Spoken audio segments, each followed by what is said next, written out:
First, how many is it first time at Oshkosh? Okay, how many's been intercepted by one of our fighter aircraft?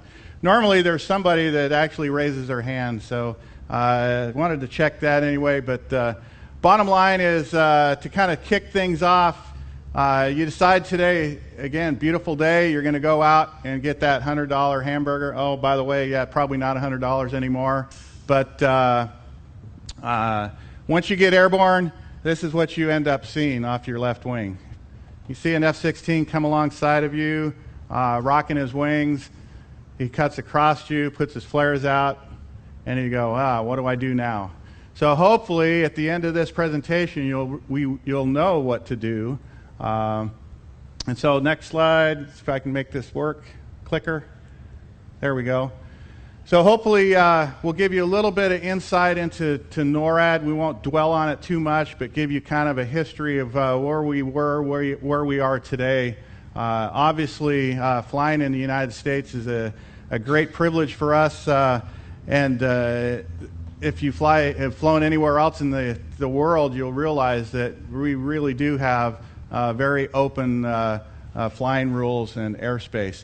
So we'll talk more specifically about TFRs, and we'll narrow the TFRs down more to VIP or security type of TFR and how you can operate in and about those. And then we'll dig into intercept procedures. So you probably, when you were a pilot in pilot training, you were learning to be a private pilot, you learned the intercept procedures, or maybe you didn't. But bottom line, it's something that it'd be nice to be able to refresh your memory every once in a while. We'll try to do that. And then finally, we'll talk a little bit about some special use airspace. A lot of times during these presentations, we get questions about, hey, can I go through a MOA? So we'll talk and we'll hit briefly on that as well. Okay, so NORAD. We're from the headquarters in Colorado Springs. You may have heard of Cheyenne Mountain. So we don't actually operate out of Cheyenne Mountain, but we do from time to time. So it's still there. We've been around since 1958, so this is our 60th anniversary. We not only defend the United States proper, but we also defend Canada as well. We're the only binational command in the world. My partner next to me and the desk next to me is Canadian officer. So we have active duty, reserves, guard, as well as Canadian. But when folks come by our booth, I ask them, hey, what do you think our primary mission is? And almost without hesitation, they say it's tracking Santa. So yes, we do that one day of the year, but the rest of the year, you can rest assured that we have our eyes on the sky. But if Santa violates the TFR, again, it could be a bad day for him too. But now, I mean, that's it's a little bit of levity there. NORAD actually has 3 missions. Today, we're going to focus on what we call aerospace control. What does that mean to you? That means that anytime there's an aircraft that violates a piece of airspace, again, that we've been charged to protect, then we're going to keep an eye on you. We may actually come and bring an airplane, bring a fighter to you. So that's prior to 9/11. You can kind of see the coverage that we looked at along the borders of the continental U.S., also up along the northern border of Canada and Alaska. That was to protect ourselves during the Cold War from the Soviet Union. We still do that today. In fact, within the last couple of weeks, we had a Russian Bear aircraft off the coast of Alaska, so we still do that. That's a main part of our mission, so rest assured. So after 9/11, obviously things changed. We now also look interior as well with the assistance from a broad brush of government agencies, including FAA, TSA, Secret Service, Customs and Border Protection. So again, we feed into a lot of those internal radars as well. So bottom line, why does it really matter to you? Again, we want to keep you safe. We want to save taxpayer dollars. Anytime we scramble aircraft, you can figure that it's going to be $50,000 an airplane. You're not going to get charged, but the government obviously, and it's going to filter down to your taxpayer dollars. All of our fighters carry live munitions, so do you want to have one of those back behind you? Probably not. I wouldn't want to. And then finally, if you do enter into some restricted airspace, FAA is going to come knocking on your door. You'll probably be interviewed, not only by FAA, maybe by local law enforcement, Secret Service. So generally the FAA is becoming more inclined to give additional training when somebody violates one of these pieces of airspace versus taking your ticket.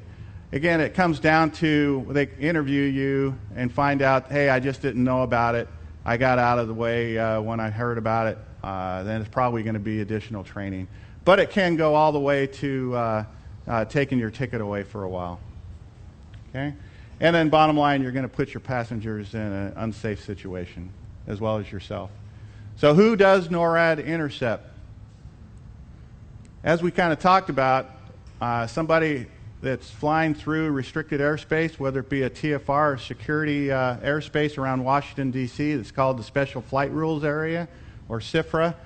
If you're coming from, let's say, for the Bahamas into the U.S., there are procedures to follow as you do that, as you cross the ADAs. And then finally, we can get requests, and we do from time to time, from FAA or from other organizations. Hey, we've got this guy that's flying up at 17.5, and we haven't talked to him for 30 minutes. It's happened a few times in the last few years where a guy's gone hypoxic up at altitude, his oxygen system's not working, and they ask us to go up there. So again, that's an unfortunate situation there where, you know, you pull up alongside and the guy's hypoxic, not unable to fly anymore. So generally the results of that's not very good. Okay? So who do we intercept? Unfortunately, again, that's why we're here. It's about 90% of the time we're intercepting light aircraft or general aviation aircraft. And after those interviews, we find out it really boils down to incomplete flight planning, not really knowing where you're at when you're flying. Okay? I fly out in the Colorado mountains and flatlands, and you know, it's easy to get out there and just enjoy flying around, but I still want to make sure that I check the NOTAMs before I go. Okay? Lots of different reasons for the FAA to publish a TFR. From the top right going clockwise, obviously the presidential TFRs, and we'll kind of focus in on those here in a second. But stadium TFRs, most people probably are a little bit familiar with that as well as the Super Bowl. Super Bowl, NORAD will also provide air defense for that as well. And it will have a much larger radius on the TFR. Wildfires, big thing out on the west. Again, I may not get violated or get intercepted by a fighter with a wildfire, but I definitely don't want to be flying into those TFRs. So again, you want to make sure you know where they're at. Obviously here at Oshkosh, airspace shut down for a while for the air show, and then in the bottom left, the Kennedy Space Center and the Vandenberg launch facility out in California are becoming more and more busy, so there will be TFRs posted for that as well. And then finally on the bottom there, the fact is that FAA gets a lot of requests for TFRs and that they deny. So you may think there's a lot of TFRs out there. There actually could be a lot more. So just be aware of that. And again, make sure you check to know where they're at. So presidential TFRs. You should have received a little card that you can put in your kit bag when you go fly. Those presidential TFRs generally are going to be issued about 48 hours in advance. There may be times when the president, natural disaster or something, decides, hey, I want to go tomorrow. That obviously TFR is going to be a little bit less than 48 hours when it's posted. It's always going to be surface up to 18,000 feet. easy number to remember. There's two circles. It's inner circle of 10 miles and an outer circle of 30 is the standard. There are times when Secret Service allows FAA to modify those numbers a little bit. It may be 8 miles. It may be 29 miles or 28 if there's some airports along the outside border that they can keep from being in the TFR. And then this is when the previous president went down to San Francisco. It kind of overlaid the Class B airspace. So a lot of people think, hey, I can just fly it like Class B. I'll fly under the shelf. Everything will be good. Again, foot stomp, it goes down to the surface. So it's not good. On your card, again, we try to make things simple. I need it to be simple as a pilot. Plan, squawk, and talk. And we're going to kind of go into some of the basics on that. Do some good planning. Make sure you're squawking if you have to get into this TFR, and then talking to ATC. So again, I try to make things as simple as possible. If I can get things sent to me versus me having to search it out, then that makes things a little bit easier for me. And we'll talk about how you can do that. And then final planning before you go fly. I got 1-800-weather brief up there. Whether you call or you use their website, my recommendation is you call. It normally takes less than 5 minutes right before you step out to fly. Say, hey, this is where I'm going. Either I'm going to file a flight plan, or hey, just tell me where what the NOTAMs that I need to know and where the TFRs are along my route of flight. So busy slide, but kind of a plug for the FAA safety folks. If you haven't been on their website, again, this is where you can take a look at your wings credits, but make sure you log in, and then you go to My Preferences and Profiles, and this will bring up this page here. Again, realize that it's going to be hard to see a lot of this, so since we're videotaping it, it's going to be posted on the FAA website. You can always go back to that to take a look at our slides, as well as you can go to our website, norad.mil, which is on your card, at the bottom of your card. But I recommend that you just put in there general information, new airspace concerns, safety stream, selected ATC notices, and local air safety information. That generally will get you all the TFRs. The FAA, they'll send you an email. As well as, although I'm not on Twitter, if you do Twitter, whatever it's called, at VIP_TFR, the FAA will push TFRs on that as well. And then AOPA is a good source as well via Twitter, at AOP or hashtag TFR alert. One of the sites, again, a few days before I go fly, I'm going to go to this TFR.FAA.gov. It's going to come up in this tabulated form. Again, I'm a visual person, so up at the top, the arrow's pointing to TFR map. That's going to show you a map of the United States, and all the TFRs are going to be little round circles up there. Again, if it's a fire TFR, it's probably going to be a little dot. In this case, I picked the day when the president was down in Palm Beach, so you can see the circle there around Palm Beach. I can click on that, and it'll bring up this page, which again is great because trying to read the NOTAMs on TFR is very difficult to understand. They actually put it in plain language, so it's much easier to understand, as well as give you a picture. And then they'll also give you a phone number too. So if you have any questions, please give them a call, because I know that they, again, want you to be informed before you fly into this airspace. Okay? But again, foot stomp, always check before you step out. Call 1-800-weather brief. Keep you out of trouble. Okay? Most of us fly with iPads. Great tool, great situational awareness tool. The big thing is that there's a number of them out there. We're not endorsing any one, but most of them will have TFRs. Just make sure that it's that TFR checkbox is checked. So if it's not checked, you're not going to see the TFRs. Okay? And then finally, make sure it's updated, because, again, it's only as good as the information that you have in it. So on the bottom of your card there is general rules of thumb around a presidential TFR, what you can and can't do. So in the red box there, it says inside the TFR, do not squawk 1200, do not cancel IFR if you're IFR. To be able to go into this outer circle, the inner circle, that inside, if let's say it's 10 miles, that inner circle really is kind of a no-fly for general aviation. Okay? The outer circle, though, you can fly in and out of that as long as you follow the rules, and they're fairly straightforward. Either be on a VFR or IFR flight plan. Talk with ATC. They will give you a discrete squawk if you want to cross it, you want to fly into it, or you want to exit, and then maintain that squawk while you're in that airspace. One caveat is if you are at an airfield inside that outside circle and it's uncontrolled, again, you need to be not on 1200, so that means you're going to have to talk to somebody to get your discrete squawk. So either by phone or by radio on the ground.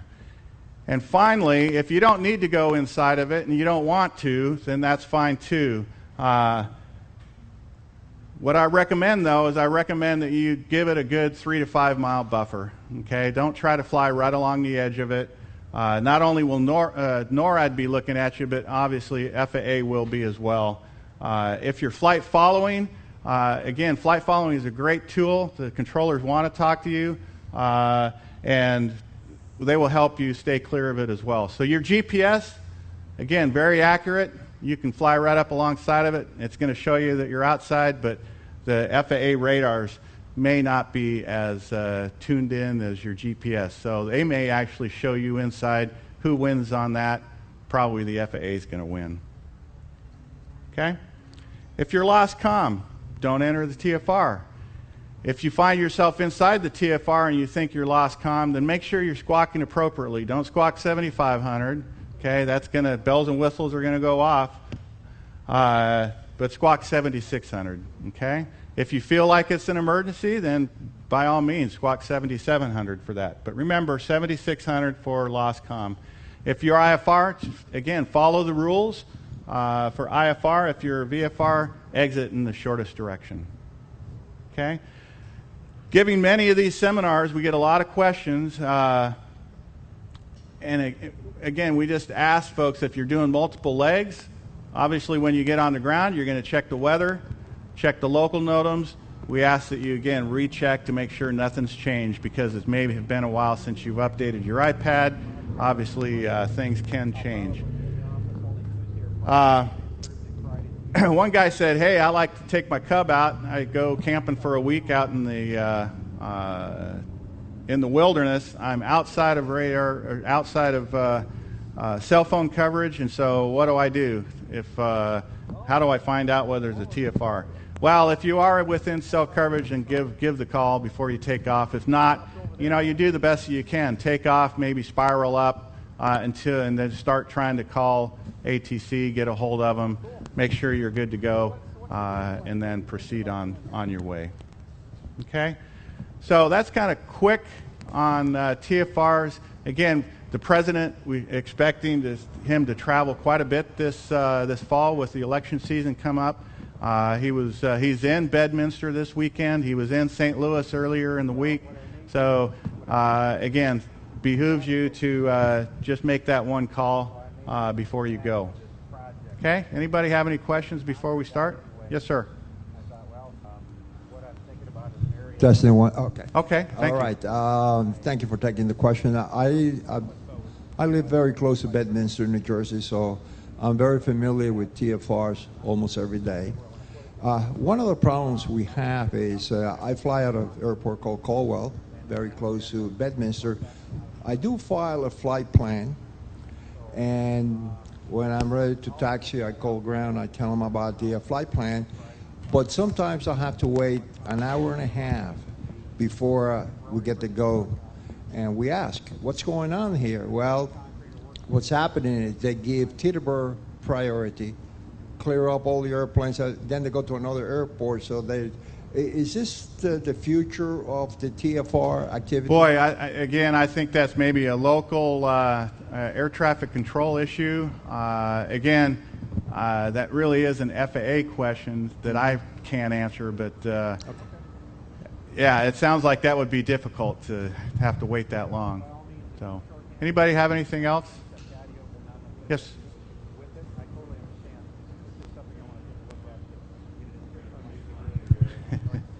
Yeah, go ahead. So if you're flying flight following and you have a squawk, is that just as good as a VFR flight plan?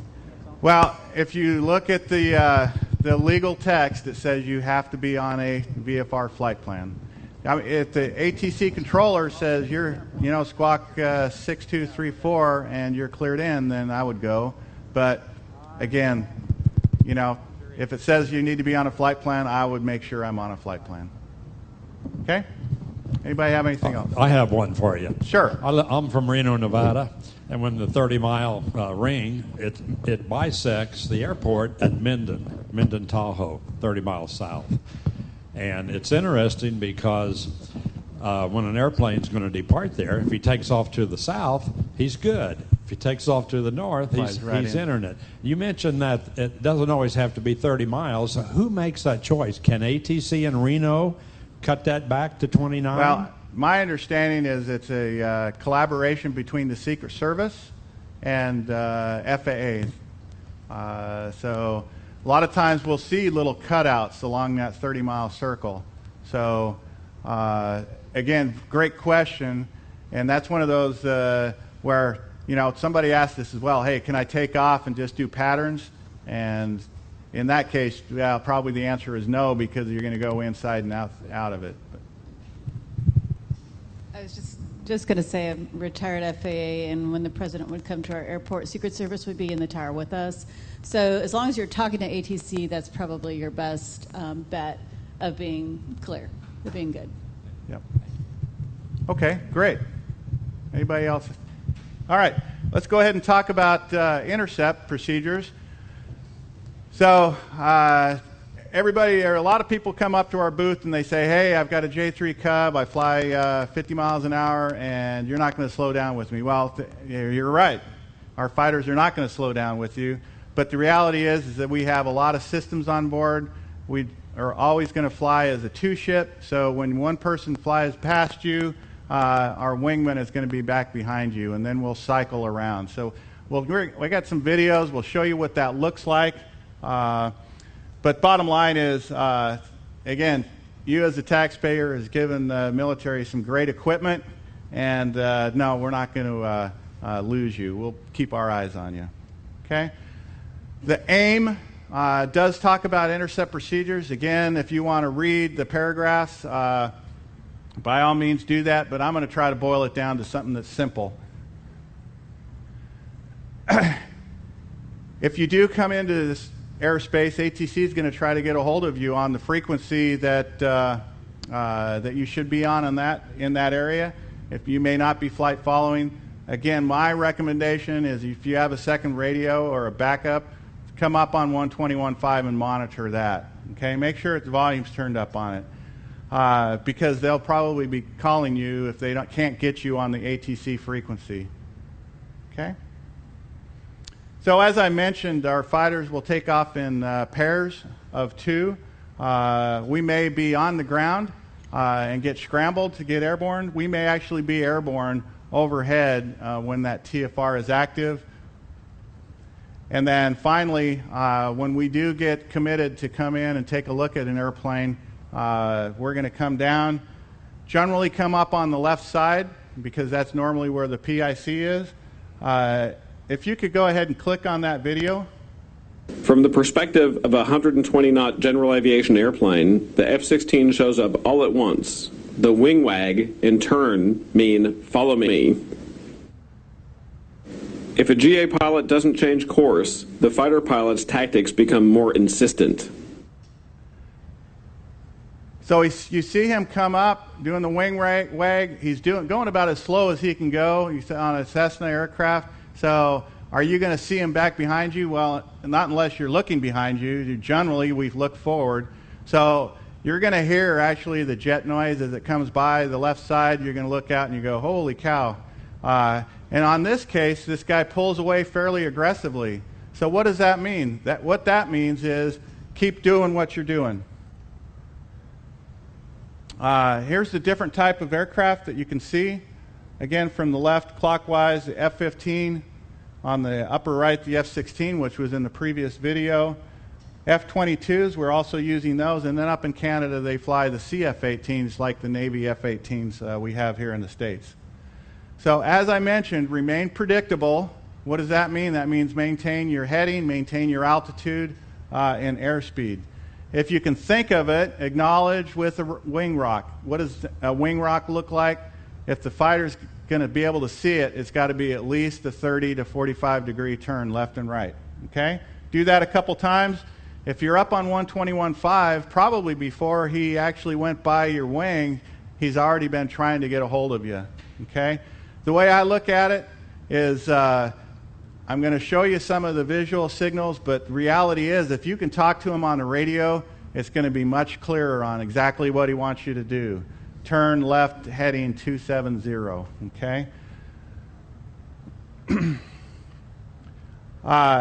So the last time he went by, he did a fairly aggressive turn away from you. And again, just keep doing what you're doing, remain predictable. The reason he did that is because he's trying to get your tail number, trying to figure out, trying to get you on the radio, trying to figure out what your intentions are. It may take a couple passes before he can get your tail number. So now we can figure out who you are. And then finally, once he leaves, his wingman is going to be coming up on your wing shortly thereafter. And if you can play that video. So once they made the determination, hey, we want you to turn to the left. This isn't a Beech Baron, so it's going a little bit faster than that Cessna. But the fighter's going to do a nice, easy 30-degree bank turn. And again, the Baron's going about 150. And you can see even within 15 seconds, the fighter's going to get pretty small. So if you see him roll out, you turn and you roll out on that heading and you just start going. The fighter, you're probably going to lose sight of him, or you're going to see him aggressively turn away. Keep that heading going. His wingman will come up.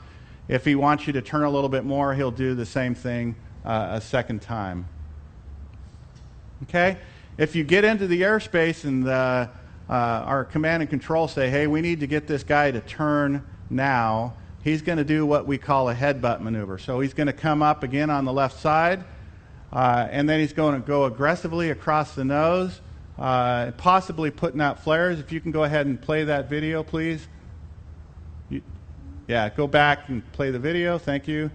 And so, again, you see him out there. He's going to cross your nose at a not too close. Again, he's going to maintain separation from you.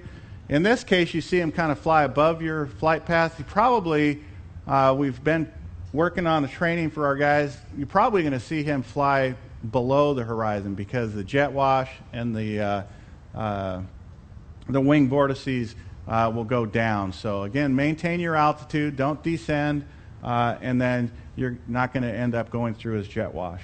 Okay? So that maneuver is, hey, turn now. Okay? So essentially you're going to turn. If he rolls out, you maintain that heading. Okay? And then finally, if we are told to put you in a position to land, we'll come alongside and we'll put our gear down. So the visual signal for making you land is putting our gear down. Okay, if we can tell you on the radio, hey, we've got this airport that's 5 miles on the nose, we need you to land there, then we will do that. What we're seeing most of the time now is that we get you up on frequency, we talk with ATC, and we either allow you to go to your destination or we find another airport for you to go to. Okay? So post-intercept, once you get down on the ground, just realize that, hey, I probably need to just wait here. If the law enforcement's not already there, then they should be there shortly. And you're probably going to get some interviews. Okay? Just realize again that that once you get on the ground, the fighters may stay overhead for a few minutes, but to allow the law enforcement to get there. Okay? So that's kind of the fairly simple on intercepts. Anybody have any questions on intercepts? Okay, and if you do have... I do have one. Okay, sure. And so on the intercept, I saw a couple of slides prior where there was some text up there and it looked like it was in quotes. Is the message when they have radio contact, is that a certain protocol that they must say, or is that whatever the pilot determines he's going to say? Well, we try to keep standards. So we give the fighter as kind of a standard communications. It may not be exactly like that, but that's generally what you're going to hear. Hey, this is a armed aircraft off your left wing. You've been intercepted. Turn left, heading 270 to clear restricted airspace. So, okay. And do you know if that the conversation gets more aggressive if the pilot does not respond? What's the next couple of transmissions? Well, again, it's either going to be from the fighter or from, depending on who we can get you on frequency, or maybe our air defense controllers. If you see him come across your nose, you know that now you're kind of in a position where, hey, we're getting toward the end of, so it's a heightened case of awareness for you. I'm just a little bit curious as to why they use the term armed fighter. Yeah. Well, again, we want to make sure that you know that we have missiles and gun on board. So, yes, sir. We had an incident in the Bedminster TFR last summer where the Coast Guard actually intercepted the airplane. You didn't show the Coast Guard. Yeah, no, that's a good point. When I talk a little bit about the Washington, D.C. area where we have Coast Guard helicopters 24/7, those there are a few places where you will see Coast Guard helicopters doing the intercept as well. Bedminster being one, Palm Beach being another one. You can't. It's not everywhere that we're at. You're going to see helicopters, but the helicopters, and we'll talk a little bit about that as far as what to expect from them as well. Yeah, the pilot that was flying the plane intercepted by the Coast Guard helicopter, he didn't realize it was a TFR, so when the Coast Guard helicopter came to the left, it was kind of even with the airplane. He started to wave at the helicopter. He didn't realize what was happening. You know? Sure. A lot of times that's the first reaction. Any plans for future TFRs to get the president to play golf in Camp David instead of Bedminster? Yeah, you may have to petition your congressman for that. Yeah. Okay, speaking of Washington, D.C., kind of a good segue. Again, looks very much like the presidential TFRs we just talked about. 30-mile circle, surface to 18,000 feet. There are slightly different restrictions on getting in there. Again, you still have to be on a flight plan, either IFR or the VFR one is a little bit different. It's called a SFRA flight plan. Okay, and there are additional speed restrictions when you fly into that airspace as well. One of the foot stompers is if you fly anywhere within 60 miles of Reagan National, you're required to take an online course via the FAA Safety.gov. That website is actually on the card, so it's easy to get to. And then at the end, you'll get that suitable for framing certificate.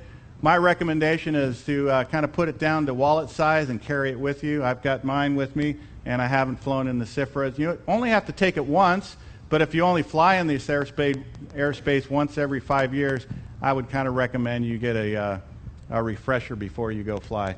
It's about an hour long, and it's a lot of good information. Okay? And then, so here's the Coast Guard helicopters, again, 24/7 on alert in the Washington, D.C. airspace. Little thing that's unique, obviously they can slow down to your airspeed. What's unique about our intercept helicopters, if you can play that video, is the fact, and it may be hard to see, but he's got a scrolling signboard up there. Once he pulls up on your wing, he has a number of things he can say. Hey, you have been intercepted. Turn left to 270. contact me on 121.5. So he can dial in whatever he wants to there. But just again, you can wave at him, but if you see the flashing lights and the scrolling bar, it probably means that, yes, you have been intercepted. Okay? Also in the D.C. area is what we call the visual warning system. It's the only place in the country that we have this. It's an eye-safe laser, and it's another method that we have to inform you if we can't get a hold of you on the radio and we don't have interceptors in place yet, to inform you that you've entered restricted airspace and we need you to turn around and go back. So if you can play the left, not that one, but yeah, that one there. This is what it looks like at night. Again, it's an eye-safe laser, so if you see it, nobody else is going to see it. It's just going to be your aircraft that sees it. It's going to light up your cockpit at night. So it's that green, green, red, red, or red, red, green flash. Okay, so if you see it, it's intended for you. Where is it coming from? Yeah, there's actually 5 locations, strategic locations around the Washington, D.C. area. Okay? During the daytime, unless you're actually looking toward that, you probably are not going to see it. Okay? That's the reality of it. But it's, again, another method that we have available. Okay? Okay, switching gears a little bit. Mentioned flying back from the Bahamas, the Air Defense Identification Zone. Again, make sure you know the procedures when you come back. You're going to file either an IFR or a DVFR, a defensive VFR flight plan when you come back. Again, you need to be in two-way radio contact with ATC, and the regulations say that you're supposed to contact them with 15 minutes prior to crossing the ATIS. There are some locations where when you take off, you're already inside of that 15. So essentially, you're going to take off and contact and tell ATC that you're on your way and this is when I'm going to cross it. So make sure you do that. FAA keeps track of you guys as well as our air defense sectors. So that just makes things a little bit easier for everybody to know who you are and when you're coming across. Okay? Okay, so let's switch gears to talk a little bit special use airspace. We threw up this slide. This is the airspace north of Las Vegas, where they fly red flag. They bring in lots of military aircraft to practice combat type training. So the point of this slide is to identify that, hey, you may not see these airplanes, but they're actually out there. So whether they're restricted areas or MOAs, there's actually MOAs in here where we're going to have potentially 30 or 40 aircraft. They may be anywhere from 500 feet above the ground up to 50,000 feet. So again, they're going to probably be in the same piece of airspace as you are if you decide to fly through. So again, try to give you some ideas of what you can do to keep yourself safe. Big sky theory all the time doesn't work. So MOAs, can you fly through those VFR? Sure. Do you need to talk to anybody? No, there's no requirement. But again, from a smart pilot standpoint, flight following, you can ask the ATC controller, hey, I'm coming up on the Bugs MOA, is it hot? And he should be able to tell you whether it's active or hot or not. Okay? If it's not, then by all means, go ahead and go through. If it's active and you still want to fly through it, yeah, sure, you can fly through it, but realize that there may be, let's say, an 8-ship of F-16s, 4 of them down low at 500 feet, and another 4 up in the mid-teens doing air combat maneuvering. They're looking for each other. They're not looking for a slow mover. But if they do see you, they're going to knock off the fight. They're going to have to wait until you leave. And so, again, it costs a lot of money. It costs a training value for them. I realize when you get out into the west part of the country, these MOAs are huge, and it would be great to be able to go through them. You can look on the sectional, the border of the sectional will tell you what the general times that they're going to be active, but there's another way to kind of check on a real-time basis on whether they're active or not. Okay? And I'll tell you that just in a second. Restricted is essentially that, restricted. Unless ATC clears you through it, you cannot go through it. Okay? Alert areas in the center, a lot of high amount of student activity. So again, you can fly through it, but just beware. And then prohibited areas like Camp David, yeah, you can't fly into that airspace. Even though, check the altitudes, you can overfly Camp David, okay, and not be in the prohibited area. And then finally, in the right side here, the whiskey areas, the warning areas off the coast. They start about 3 miles off the coast and go out. Again, a high amount of tactical aircraft activity out there. Unless ATC clears you through that airspace, I would just stay away from it, okay? Unless you're outside of the area, the times that they're active. We actually talked to a guy yesterday. In the lower left, it's kind of hard to see, but the line there that says VR 133 or IR, those are military training routes. So we have, again, a lot of those out to the west. There are some in this area as well. But if I see one of those, I want to make sure you can dig into the books and find out, hey, what is exactly the altitudes of this? Generally, 1,500 feet and below will keep you safe on these. I always cross those at 90 degrees. It really is difficult to figure out whether these things are active or not. If they're a VFR training route, you get one contact from the fighter to ATC, hey, I'm entering VR 133 at Point Alpha. And this may be a 30-minute low level that this guy does, and really nobody knows where he's at. So just realize that that those are there, and they could be active. Okay? Yes, sir. I just got one thing to add to this. If any of you ever fly out to Montana, North Dakota, South Dakota, the largest MOA in the country is sitting right there in those 3 states. And when they run their sorties once a month, there's 30, 40 aircraft easy.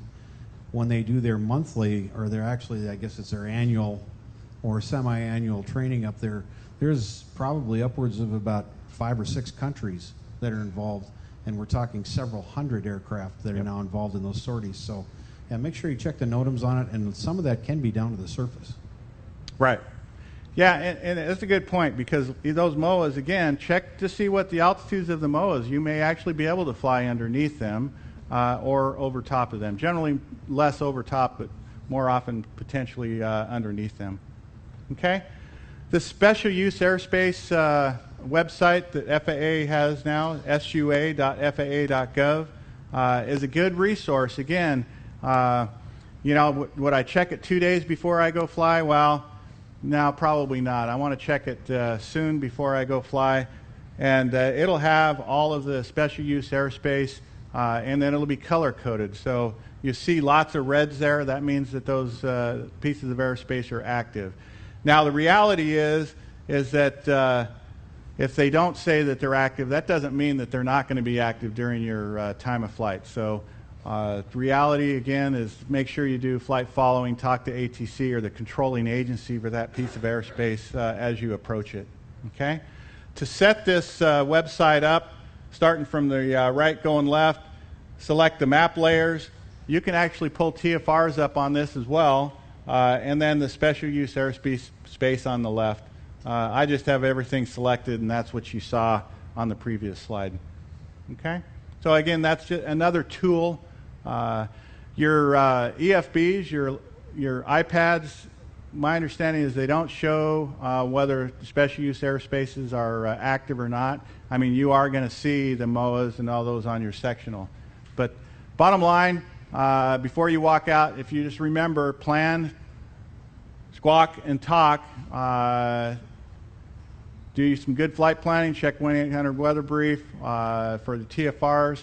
Make sure you squawk appropriately if you are going to enter one of those special use or presidential type TFRs, and use that flight following by ATC. In addition to your card, if you are a CFI or you're a member of a flight club or you have a group of folks that you think could use our cards, then by all means, after the brief here, you're welcome to take as many as you like. You can also go to our website on the card and download them in PDF form and put them on your iPad as well. So, any final questions? I'm just curious. How many intercepts are there generally? Okay, that's a great question. Normally I do mention the fact that it really has been fairly steady over the last few years. We have about 300 scrambles a year. So a lot of it is in the Washington, D.C. airspace. Even though that airspace has been restricted since 9/11, we still see almost once a day somebody flying in there squawking 1200. So it's, that's why we're here. We're doing like 11 seminars this week, and we try to go out to areas where we can talk to pilots and answer your questions. So thank you for asking that. I'll have one more. Whenever you're talking about the word scrambling, it's my understanding when Air Force One is transiting the U.S., they have several escorts that keep joining them all the way across, fighter craft. But the word back to scrambling, if somebody's penetrating a fire TFR, are they already on? Do the fighters remain on the ground, or do they even respond to anything like that? Yeah, so again, multiple different types of TFRs. The fire TFRs, it's not a security issue. Secret Service has asked us to provide air defense of the president and other select leaders. So presidential TFRs, other type of UN General Assembly, the State of the Union Address, Super Bowl, those are the big events that we provide the air defense for. So those are the ones that we would be scrambled for. When the president travels, ATC probably wants to keep folks away from it, but it's ATC's, they're in charge of doing that. We do not have fighters follow Air Force One, generally. So. Also, when Air Force One's moving across, is there a 30-mile ring that no commercial airliner can penetrate also? Do you know? Not that I'm aware of, no. Okay. No. I think they're just maintaining separation for the aircraft. Okay? All right, well, thank you for your time. Enjoy Oshkosh. Thank you very much. All right.